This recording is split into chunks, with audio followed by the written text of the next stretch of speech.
Hello po, kamusta? Dito naman po tayo ngayon na meron pa akong ibabahagi sa inyo kasi meron akong nakita ngayon ay nako, mag-harvest po kami ni Buddy ng bao po na walang mata. Yan. Pero ngayon, kilala nyo ba ito?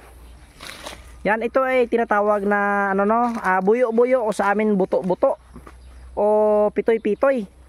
Yan. Pero ito ay napakaganda, no? Kasi alam niyo ba kung bakit?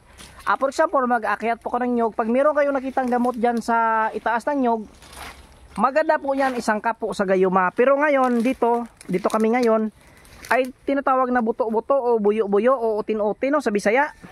Yan ay meron pong tumubo sa kanya na ugat. Kaya ito, parang bungot.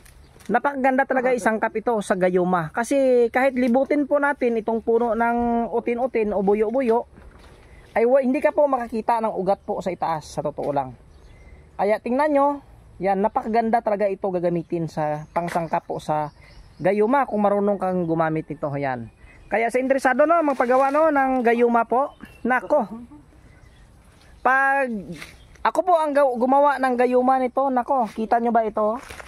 Nandito na Nandito na sa amin. Yan. Kita nyo ba ito? Yan. Nako, kung babae ka, ay nako, papasok talaga sa iyo itong utin-utin na ito. Yan. Kasi ito ang kanyang ito po ang kanyang bunga, tinatawag na utin-utin. Nako. Kung gagawa ako ng gayuma itong utin-utin na ito, nako, papasok talaga yan sa iyo. Kaya kukuha ako dito mamaya. Isangkap ko ito sa paggawa ng gayuma.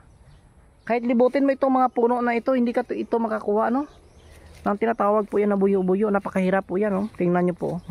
Punta natin ang puno at bawat isa. Yan, wala ka pong makita. Yan. Oh. Wala ka pong makita dyan. Yan.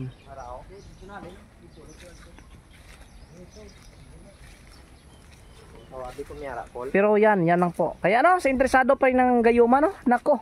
Gagawa po tayo ng gayuma na nanggaling sa utin-utin. Napakaganda pong sinyalis ito sa panggagayuma. Pulot din na siguro.